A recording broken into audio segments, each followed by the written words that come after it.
Hi friends, ನಮಸ್ತೆ. Welcome to Srishti's kitchen. ಇವತ್ತಿನ ನಮ್ಮ ಕಿಚನ್ನಲ್ಲಿ ಯುಗಾದಿ ಹಬ್ಬದ ಸ್ಪೆಷಲಲ್ಲಿ ತೊಗರಿಬೇಳೆ ಒಬ್ಬಟ್ಟು ಹೇಗೆ ಮಾಡೋದು ಅಂತ ನೋಡಿಸ್ತಾ ಇದ್ದೀನಿ.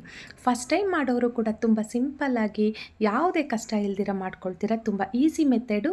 ಅರ್ಧ ಕೆಜಿ ತೊಗರಿಬೇಳೆಯಲ್ಲಿ ನಾನು ತೋರಿಸ್ತಾ ಇದ್ದೀನಿ. ಅದಕ್ಕೆ ಏನು ಇಂಗ್ರೀಡಿಯೆಂಟ್ಸ್ ಬೇಕು, ಹೇಗೆ ಮಾಡಬೇಕು ಅನ್ನೋದೆಲ್ಲ ವಿಡಿಯೋ ಸ್ಟಾರ್ಟಿಂಗ್ ಟು ಎಂಡಿಂಗ್ವರೆಗೂ ನೋಡಿ. ಯುಗಾದಿ ಹಬ್ಬದ ದಿನ ನೀವು ಸಹ ಒಬ್ಬಟ್ಟು ಮಾಡಿಕೊಂಡು ಖುಷಿಯಾಗಿ ಹಬ್ಬವನ್ನು ಆಚರಣೆ ಮಾಡಿ. ಈಗ ರೆಸಿಪಿ ಹೇಗೆ ಮಾಡೋದು ಅಂತ ನೋಡಿಸ್ತಾ ಇದ್ದೀನಿ. ನೋಡೋಣ ಬನ್ನಿ ಫ್ರೆಂಡ್ಸ್. ಮೊದಲಿಗೆ ಇಲ್ಲಿ ತೊಗರಿಬೇಳೆ ಒಬ್ಬಟ್ಟು ಮಾಡಲಿಕ್ಕೆ ನಾನು ಮೊದಲಿಗೆ ಹಿಟ್ಟನ್ನು ಕಲಸಿಟ್ಬಿಡೋಣ. ನೋಡಿ, ಅರ್ಧ ಕೆ ಜಿ ಮೈದಾ ಹಿಟ್ಟನ್ನು ತೆಗೆದುಕೊಂಡಿದ್ದೀನಿ. ಅರ್ಧ ಕೆ ಜಿ ತೊಗರಿಬೇಳೆಗೆ ಅರ್ಧ ಕೆ ಜಿ ಮೈದಾ ಹಿಟ್ಟು, ಅರ್ಧ ಕೆ ಜಿ ಬೆಲ್ಲ. ಈಗ ಮೈದಾ ಹಿಟ್ಟನ್ನು ಜರಡಿ ಇಟ್ಕೊಂಡಿದ್ದೀನಿ. ಈ ರೀತಿ ಅಗಲವಾಗಿರೋ ತಟ್ಟೆಗೆ ಹಾಕಿದ್ದೀನಿ. ಒಂದು ಚಿಟಿಕೆಯಷ್ಟು ಅರಿಶಿನ ಪುಡಿ, ಒಂದು ಚಿಟಿಕೆಯಷ್ಟು ಉಪ್ಪು, ಸ್ವಲ್ಪ ಎಣ್ಣೆಯನ್ನು ಸೇರಿಸ್ಕೊಳ್ತಾ ಇದ್ದೀನಿ. ಈಗ ನೀರೆಲ್ಲ ಒಂದೇ ಸರಿ ಹಾಕ್ತೀರ, ಸ್ವಲ್ಪ ನೀರನ್ನು ಸೇರಿಸ್ಕೊಂಡು ಹಿಟ್ಟನ್ನು ಕಲಿಸ್ಕೋಬೇಕಾಗುತ್ತೆ. ನಾವು ಚಪಾತಿಗೆ ಕಲಿಸ್ತೀವಲ್ಲ, ಆ ರೀತಿ ಗಟ್ಟಿ ಆಗಿರಬಾರ್ದು. ಒಬ್ಬಟ್ಟಿಗೆ ಕಲಿಸ್ಕೊಳ್ಳೋ ಅಂಥ ಹಿಟ್ಟು ಸ್ವಲ್ಪ ಮೃದುವಾಗಿ ಇರಬೇಕು. ಈ ರೀತಿಯಾಗಿ ಸ್ವಲ್ಪ ನೀರನ್ನು ಹಾಕ್ಕೊಂಡು ಕಲಿಸ್ಕೊಳ್ಳಿ. ಎಲ್ಲ ನೀರು ಒಂದೇ ಸರಿ ಹಾಕಬೇಡಿ. ಈಗ ಇದಕ್ಕೆ 2 ಟೇಬಲ್ ಸ್ಪೂನಷ್ಟು ಎಣ್ಣೆಯನ್ನು ಸೇರಿಸ್ಕೊಳ್ತಾ ಇದ್ದೀನಿ. ಎಣ್ಣೆ ಸ್ವಲ್ಪ ಇದಕ್ಕೆ ಹೆಚ್ಚಿಗೆನೇ ಹಿಡಿಯುತ್ತೆ. ಆನಂತರ ಕೈಗೂ ಸ್ವಲ್ಪ ಎಣ್ಣೆಯನ್ನು ಸೇರಿಸ್ಕೊಂಡು ಹಿಟ್ಟನ್ನು ಚೆನ್ನಾಗಿ ನಾದ್ಕೊಳ್ಳಿ. ನಿಮಗೆ ಎಷ್ಟು ಶಕ್ತಿ ಇದೆಯೋ ಅಷ್ಟು ಪ್ರೆಷರ್ನ ಬಿಟ್ಟು ಹಿಟ್ಟು ಚೆನ್ನಾಗಿ ನಾದ್ಕೊಂಡ್ರೆ ಒಬ್ಬಟ್ಟು ತುಂಬ ಚೆನ್ನಾಗಿ ಬರುತ್ತೆ. ಈಗ ಮೇಲೆ ಪುನಃ ಇನ್ನೊಂದು ಟೇಬಲ್ ಸ್ಪೂನಷ್ಟು ಎಣ್ಣೆಯನ್ನು ಸೇರಿಸ್ಕೊಂಡಿದ್ದೀನಿ. ನೀವು ಗಮನಿಸ್ತಾ ಇರ್ಬೋದು, ಸಾಫ್ಟಾಗಿ ಇದನ್ನು ಕಲಸಿಟ್ಟಿದ್ದಾಯಿತು. ಈಗ ಇದನ್ನು ಮುಚ್ಚಿಟ್ಬಿಡೋಣ. ಈಗ ಇದನ್ನು ಮುಚ್ಚಿಟ್ಟು ಹೂರಣ ರೆಡಿ ಮಾಡ್ಕೊಳ್ಳೋಣ.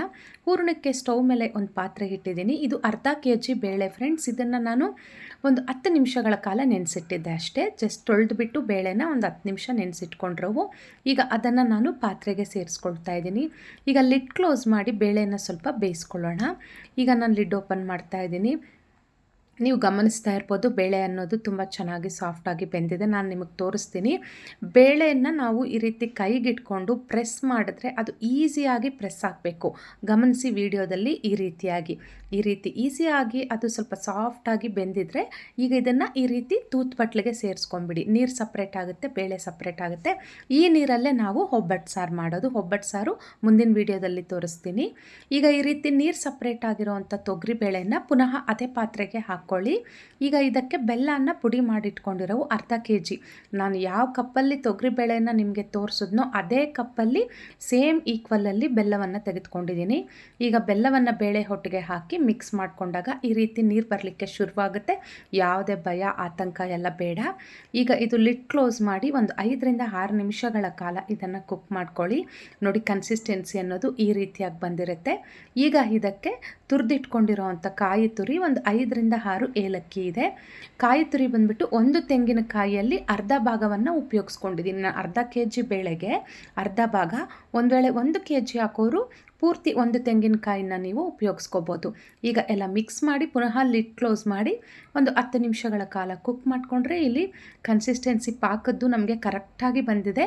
ಆದರೆ ಮಧ್ಯೆ ಕಲಿಸ್ಕೊಳ್ತಾ ಇರ್ರಿ, ತಳ ಅಂಟ್ಕೊಳ್ದಿರ. ಈಗ ಸ್ಟವ್ ಆಫ್ ಮಾಡಿಕೊಂಡು ಇದು ಪೂರ್ತಿ ತಣ್ಣಗಾಗಲಿಕ್ಕೆ ಬಿಡಿ. ಪೂರ್ತಿ ತಣ್ಣಗಾದ್ಮೇಲೆ ಈ ರೀತಿಯಾಗಿ ಮಿಕ್ಸಿ ಜಾರ್ಗೆ ಸೇರಿಸ್ಕೊಂಡು ಇದನ್ನು ಗ್ರೈಂಡ್ ಮಾಡ್ಕೊಳ್ಬೇಕು.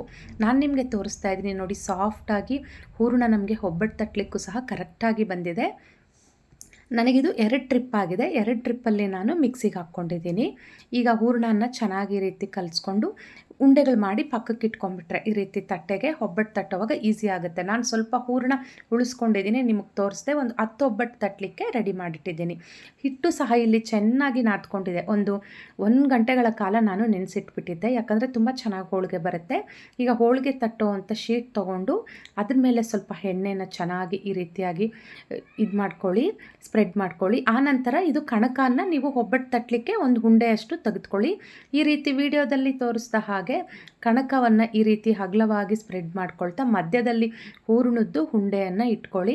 ಈ ರೀತಿ ಎಲ್ಲ ಕ್ಲೋಸ್ ಮಾಡ್ಕೊಳ್ಳಿ. 2 ಕೈ ಸಹಾಯದಿಂದ ಈ ರೀತಿ ಚೆನ್ನಾಗಿ ಕ್ಲೋಸ್ ಮಾಡಿಕೊಂಡು ಈಗ ಕೈ ಎಣ್ಣೆಯಲ್ಲಿ ಹದ್ಕೊಳ್ತಾ ಒಬ್ಬಟ್ಟನ್ನು ಈಸಿಯಾಗಿ ತಟ್ಕೋಬೋದು. ಈ ರೀತಿಯಾಗಿ ರೌಂಡಾಗಿರೋ ಶೀಟ್ ತೊಗೊಂಡ್ರೆ ನಮಗೆ ಶೇಪ್ ಸಹ ತುಂಬ ಚೆನ್ನಾಗಿ ಬರುತ್ತೆ ಒಬ್ಬಟ್ಟದು. ರೌಂಡಾಗಿ ನೀವು ವಿಡಿಯೋದಲ್ಲಿ ಗಮನಿಸ್ತಾ ಇರ್ಬೋದು. ಎಣ್ಣೆಯಲ್ಲಿ ಕೈಯನ್ನು ಹದ್ಕೊಳ್ತಾನೆ ನೀವು ಒಬ್ಬಟ್ಟನ್ನು ತಟ್ಕೋಬೇಕಾಗತ್ತೆ ಈ ರೀತಿಯಾಗಿ.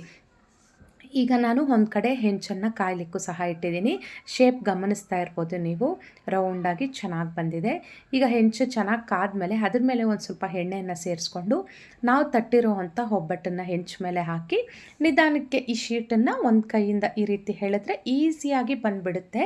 ತುಂಬ ಚೆನ್ನಾಗಿರುತ್ತೆ ಈ ಶೀಟ್ ಒಬ್ಬಟ್ಟು ತಟ್ಕೊಳ್ಳಿಕ್ಕೆ. ಈಗ ಇದನ್ನು ಸ್ಟವ್ ಮಧ್ಯಮ ಹುರಿಯಲ್ಲಿಟ್ಕೊಂಡು ನೀವು ಒಬ್ಬಟ್ಟನ್ನು ಸುಟ್ಕೋಬೇಕಾಗುತ್ತೆ. ಯಾಕಂದರೆ ಹೈ ಫ್ಲೇಮಲ್ಲಿ ಇಟ್ಬಿಟ್ರೆ ಕಲರ್ ಚೇಂಜ್ ಆಗಿಬಿಡುತ್ತೆ. ಮಧ್ಯಮ ಉರಿಯಲ್ಲಿಟ್ಕೊಂಡು ಒಬ್ಬಟ್ಟನ್ನು ಸುಡೋದ್ರಿಂದ ಒಳ್ಳೆ ಕಲರ್ ಬರುತ್ತೆ ನಮಗೆ. ನೋಡಿ ಈ ರೀತಿಯಾಗಿ ಈಗ ಮೇಲೆ ಸ್ವಲ್ಪ ಎಣ್ಣೆಯನ್ನು ಸೇರಿಸ್ಕೋಬೇಕು. ಎರಡು ಕಡೆ ಎಣ್ಣೆ ಸೇರಿಸ್ಕೊಂಡು ಎರಡು ಕಡೆ ಒಳ್ಳೆ ಬಣ್ಣ ಬರೋವರೆಗೂ ಇದನ್ನು ಒಬ್ಬಟ್ಟನ್ನು ಸುಟ್ಟಿದ ನಂತರ ಇದನ್ನು ತೆಗೆದು ಪಕ್ಕಕ್ಕೆ ಇಟ್ಕೊಳ್ಳೋದು. ನಾನು ಇನ್ನೂ ಒಂದು ತಟ್ಟಿ ನಿಮಗೆ ತೋರಿಸ್ತೀನಿ. ತಟ್ಟೋದು ಬರಲ್ಲ ಅನ್ನೋರಿಗೋಸ್ಕರ ಇನ್ನೊಂದು ತಟ್ಟಿ ತೋರಿಸ್ತಾ ಇದ್ದೀನಿ. ನೋಡಿ ಎಷ್ಟು ಚೆನ್ನಾಗಿ ಒಳ್ಳೆ ಕಲರಲ್ಲಿ ಬಂದಿದೆ. ಈಗ ಇದನ್ನು ತೆಗೆದು ಪ್ಲೇಟ್ಗೆ ಹಾಕ್ಕೊಳ್ತಾ ಇದ್ದೀನಿ. ಈ ರೀತಿ ಕಡಿಮೆ ಹುರಿ ಅಥವಾ ಮಧ್ಯಮ ಹುರಿಯಲ್ಲಿ ಇಟ್ಕೊಂಡು ನಾವು ಒಬ್ಬಟ್ಟು ಸುಡೋದ್ರಿಂದ ತುಂಬ ಚೆನ್ನಾಗಿ ಬರುತ್ತೆ. ಈಗ ನಾನು ಎರಡನೇದು ಸಹ ತಟ್ಟಿ ನಿಮಗೆ ತೋರಿಸ್ತೀನಿ ನೋಡಿ. ಈಗ ಕಣಕನ ಈ ರೀತಿಯಾಗಿ ಮೊದಲಿಗೆ ಕೈಗೆ ತೆಗೆದುಕೊಳ್ಳಿ, ಎಣ್ಣೆಯಲ್ಲಿ ಕೈ ಅದ್ಕೊಳ್ತಾ ಇರಬೇಕು ಹೇಳಿದ್ದೀನಿ. ಈಗ ಪುನಃ ಇದನ್ನು ಈ ರೀತಿ ತಟ್ಕೊಂಡು ಒಂದು ಹೂರಣದ ಉಂಡೆಯನ್ನು ತೆಗೆದುಕೊಂಡು ಈ ರೀತಿ ಸೆಂಟ್ರಿಗೆ ಇಟ್ಕೊಳ್ಳಿ. ಈ ರೀತಿ ಹೂರಣದ ಉಂಡೆ ಸೆಂಟ್ರಿಗೆ ಇಟ್ಮೇಲೆ ಈ ರೀತಿ ಕವರ್ ಮಾಡ್ಕೊಳ್ಳಿ. ಆನಂತರ ಎಣ್ಣೆಯಲ್ಲಿ ಕೈ ಹತ್ಕೊಳ್ತಾ ನಿಧಾನವಾಗಿ ಈ ರೀತಿ ರೌಂಡ್ ಶೇಪಲ್ಲಿ ತಟ್ಕೋಬೋದು. ನಾನು ಹೇಳಿದಾಗ ಈ ರೌಂಡ್ ಶೀಟು ನಮಗೆ ತುಂಬ ಹೆಲ್ಪ್ಫುಲ್ ಆಗುತ್ತೆ, ಒಳ್ಳೆ ಶೇಪಲ್ಲೇ ಬರುತ್ತೆ. ಈ ರೀತಿಯಾಗಿ ತಟ್ಕೊಂಡು ಒಂದೊಂದೇ ನಿಧಾನಕ್ಕೆ ಸುಟ್ಕೊಳ್ಳೋದು ಅಷ್ಟೇ. ನಾನೀಗ ಎರಡು ತಟ್ಟೋದು ತೋರಿಸಿದ್ದೀನಿ. ಶೇಪು ನೀವು ಗಮನಿಸ್ತಾ ಇರ್ಬೋದು, ತುಂಬ ಚೆನ್ನಾಗಿ ಬಂದಿದೆ. ನಾನು ಈ ಥರದ್ದು ಒಂದು 2 ಶೀಟ್ ಯೂಸ್ ಮಾಡಿಕೊಂಡು ಒಂದು ತಟ್ಟಿ ಪಕ್ಕಕ್ಕಿಟ್ಟು ಇನ್ನೊಂದು ತಟ್ಕೊಳ್ತಾ ಈ ರೀತಿ ಬೇಗ ಬೇಗ ಕೆಲಸನ ಮುಗಿಸ್ಕೊಳ್ತೀನಿ. ನೋಡಿ ಎಷ್ಟು ಈಸಿ, ಈ ರೀತಿ ಕೈಯಲ್ಲಿ ಎಳೆದ್ರೆ ಈಸಿಯಾಗಿ ಬಂದುಬಿಡುತ್ತೆ. ಇನ್ನೊಂದೇನೆಂದರೆ ಈ ಕವರ್ಸ್ನ ನಾವು ಯೂಸ್ ಆ್ಯಂಡ್ ಥ್ರೋ ಅಲ್ಲ, ಇದನ್ನು ವಾಶ್ ಮಾಡಿ ನಾವು ಎತ್ತಿಟ್ಟು ಪುನಃ ಬೇಕಾದರೂ ಯೂಸ್ ಮಾಡ್ಕೋಬೋದು. ಯೂಸ್ ಆ್ಯಂಡ್ ಥ್ರೋ ಕವರ್ ಅಂತೂ ಅಲ್ಲ ಇದು. ಈಗ ಸೇಮ್ ಇದನ್ನು ಸಹ ಎರಡು ಕಡೆ ಒಳ್ಳೆ ಬಣ್ಣ ಬರೋವರೆಗೂ ಇದನ್ನು ಚೆನ್ನಾಗಿ ಸುಟ್ಕೊಂಡು ಮೇಲೆ ಒಂದು ಸ್ವಲ್ಪ ಈ ರೀತಿ ಎಣ್ಣೆ ಹಾಕ್ಕೊಳ್ತಾ ಇರ್ರಿ. ಇಷ್ಟೇ ಸಿಂಪಲ್. ನಾನು ಹೇಳಿದೆ ಅಲ್ವಾ ಫ್ರೆಂಡ್ಸ್, ತುಂಬ ಸಿಂಪಲ್. ಅರ್ಧ kg ಬೇಳೆಗೆ ಏನೇನು ಹಾಕಬೇಕು ಅಂತ ನಾನು ಈ ವಿಡಿಯೋದಲ್ಲಿ ಹೇಳ್ಕೊಟ್ಟಿದ್ದೀನಿ. ಅರ್ಧ kg ಬೇಳೆಗೆ ಅರ್ಧ kg ಮೈದಾ ಹಿಟ್ಟು, ಅರ್ಧ kg ಬೆಲ್ಲ ಬೇಕಾಗುತ್ತೆ, 5ರಿಂದ 6 ಏಲಕ್ಕಿ, ಅರ್ಧ ಭಾಗದಷ್ಟು ತೆಂಗಿನಕಾಯಿ. ಇಷ್ಟೇ ಸಿಂಪಲ್.